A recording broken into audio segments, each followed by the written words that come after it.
Hello everyone, welcome to my YouTube channel Unipic. आज की video में हम जानेंगे कि पुराने टाइम में काम कौन किया करता होगा, किसने वो चीज़ें बनाई गई। ठीक है, तो आइए स्टार्ट करते हैं। तो पहला पॉइंट देखते हैं। Many of the things that were produced were probably the work of specialist. तो ज़्यादातर जो चीज़ें मिली गई हैं या आर्कियोलॉजिस्ट ने खोज निकाली है, वो ज़्यादातर किसने बनाई हो सकती है, वो शायद स्पेशलिस्ट का काम हो सकता है। तो ये स्पेशलिस्ट होते कौन है? स्पेशलिस्ट वो पर्सन होते हैं जो एक पर्टिकुलर काम के लिए जिसे ट्रेन किया जाता है। जैसे कि किसी को ट्रेन किया गया होगा कटिंग करना, स्टोन्स की कटिंग करना, सील्स में क्रेविंग करने के लिए या बीड्स में पॉलिशिंग करने के लिए एक पर्टिकुलर काम दिया गया, उसी को स्पेशलिस्ट कहते हैं। ठीक है, ये शायद किसी एक्सपर्ट्स का काम होगा, कोई एक्सपर्ट क्राफ्ट पर्सन का काम होगा इतनी अच्छे तरीके से किसी चीज़ को बनाना, वास बनाना, ठीक है, क्रेविंग करना, ये सारी चीज़ें। ठीक है, तो हम हर किसी को स्पेशलिस्ट नहीं बोल सकते। ये मैन भी हो सकता है या वुमेन भी हो सकते हैं। शायद वो मैन और वुमेन में मतलब दोनों भी हो सकते हैं स्पेशलिस्ट। ठीक है, तो उनके काम होंगे जिन्होंने ये चीज़ बनाई होगी। ठीक है, तो नेक्स्ट टॉपिक है in search of raw material. अब रॉ मटेरियल क्या होते हैं? ये वो सब्सटेंस होते हैं जो नेचुरली हमें मिलते हैं, जैसे कि वुड है और है मेटल की, ये हमें नेचुरली मिलेगा, या तो नेचुरली मिलते हैं या वो किसी के द्वारा प्रोड्यूस किए जाते हैं, फार्मर द्वारा प्रोड्यूस किए जाए या हर्डर्स द्वारा। ठीक है, ये चीज़।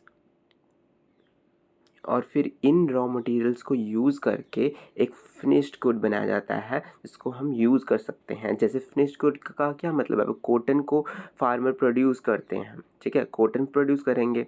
कॉटन हमेशा ब्लैक सॉइल में उगती है, तो ये ब्लैक सॉइल कहाँ होती है? महाराष्ट्र गुजरात साइड ही देखने को मिलेगी आपको। ठीक है, तो ये जो रॉ मटेरियल होते हैं इसको आगे प्रोसेस किया जाता है। कॉटन को हम किस में कन्वर्ट करते हैं? यार्न्स में कन्वर्ट करके थ्रेड्स वगैरह बना के उसको अच्छी तरह जोड़ के तो क्लॉथ बनता है। ठीक है, तो फिनिश्ड गुड क्या हुआ हमारे पास? जो मेन प्रोडक्ट हमारा बन के तैयार हुआ। और रॉ मटेरियल क्या हुआ? कॉटन हुआ। मेन प्रोडक्ट क्या तैयार हुआ हमारे पास? क्लॉथ। तो क्लॉथ फिनिश्ड गुड हुआ। तो आई होप आपको ये चीज़ समझ आ गई होगी। अब ये देख सकते हैं रॉ मटेरियल कॉटन है, उससे उसकी कॉटन की शर्ट बन रही है। तो मटेरियल और substance used in manufacturing of good, वो मटेरियल और सब्सटेंस जिससे वो क्या बन रहा है? सामान बन रहा है। ठीक है, तो उसको रॉ मटेरियल बोलते हैं। आप इसको देख सकते हैं कैसे ये बने, सारे रॉ मटेरियल है। ठीक है, फिर नेक्स्ट पॉइंट देख लेते हैं हम कि well, some of the raw materials that the Hadappans used were available locally. Many items such as copper, tin, gold, silver and precious stone had to be brought from distant places. तो कुछ ऐसे raw material थे जो Harappan people जो थे वो उनको locally मिल जाते थे, लेकिन कुछ ऐसी भी चीज़ें होती थी, आइटम्स होती थी जो उनको नहीं मिलती थी, तो उनको मतलब अलग अलग प्लेसेस तक जाना पड़ता था। जैसे कॉपर की सर्च में, टिन, गोल्ड, सिल्वर और काफ़ी कीमती कीमती पत्थरों की सर्च करने के लिए उन्हें दूर दूर जाना पड़ता था। इतने नायाब चीज़ों की सर्च करने के लिए उनको अलग अलग क्या हुआ स्थानों में जाना पड़ता था। जो हड़प्पन थे शायद क्या करते होंगे? जो कॉपर थे वो कहाँ से लेके आते थे?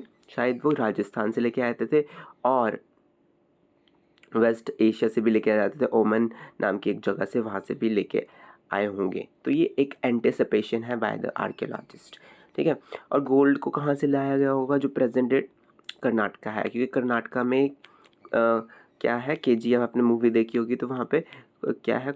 कोलार गोल्ड माइन फील्ड है। ठीक है, तो उसमें फील्ड है, तो वहाँ से गोल्ड लाया गया हो। या प्रीशियस स्टोन्स की बात करें तो वो गुजरात, ईरान और अफ़गानिस्तान से लाई गई होगी। ठीक है, तो टिन जो कि मिक्सचर होता है कॉपर, ठीक है, कॉपर और ब्रॉन्ज़ का, ठीक है, तो वो भी शायद अफ़गानिस्तान और ईरान से लेके आए होंगे। तो ये एंटिसिपेशन चल रहा है कि कहाँ से क्या लेके आए। आप पिक्चर्स में देख सकते हैं कैसे बीड्स बनाए गए हैं।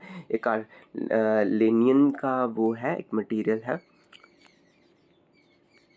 ठीक है, उसके बाद है foods for new people in the city. ये हम करेंगे नेक्स्ट वीडियो में। आई होप आपको यहाँ तक सब कुछ समझ आया हो। अगर आपको ये समझ आया है, अच्छी लगे वीडियो, तो सब्सक्राइब कीजिए मेरा चैनल, हिट कीजिए बेल आइकन, और ताकि आने वाली वीडियोस का नोटिफिकेशन आपको बिल्कुल टाइम पर मिल जाए।